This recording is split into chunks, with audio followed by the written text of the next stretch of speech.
Deməli, bir qrup zəfətlərlə gəlmişik. Əli bəyin ev azaltma bıraxılması siyasına, sabah məkanına baxsına. Göründüyü kimi qabaqda yenə məhkəmə qabağına toplaşıb zəfətçilərin məhkəmənin gedişatından məlumat almaqdan imkan verilmir. Yenə zəfətçilərin bir hissəsi burada, bir hissəsi digər yerlərdə oturub məhkəmənin cavabını gözləyir. Bütün bəndi bələni yenə bağlayır. Nə deməkdir bilinmir. Hər yeri bağlayırlar, heç tərəfdən buraxmırlar məhkəmənin qabağına. Gedib məhkəmənin qabağına çıxan dostlarımız da, cəhdadaşlar da o məhkəmənin qabağından uzaqlaşdırırlar.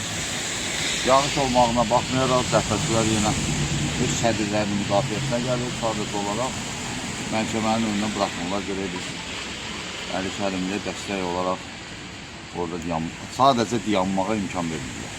Biz liderimizi müdafiə eləmişik, eləyəcəyik də. Boş-boş şeylər özlərinə qalacaq. Zəfətçilər ayaqdır, Əli bəyə dayaqdır. Murad bəy. Azərbaycan Xalq Səsləşmə Partiyasının lideri Əli bəy Kərimli onlarıma uydurma ithamlarla həbs olunubdur. Biz bu ithamları Əli bəy rədd edirik. Bütün xalqımız da bu iddiaları rədd edirik. Saxta ithamlarla Əli bəy haqqında nə hüküm çıxarılsın, nə baş verilsin, nə Azərbaycan xalqı, nə cəbhəçilər, nə bütün müxalifətçilər bunları qanunla qəbul edilməyəcəklər. Sonuna qədər haqqı, ədaləti, xalqın sözünü, fikrini deyən değerli liderimizin yanındayıq.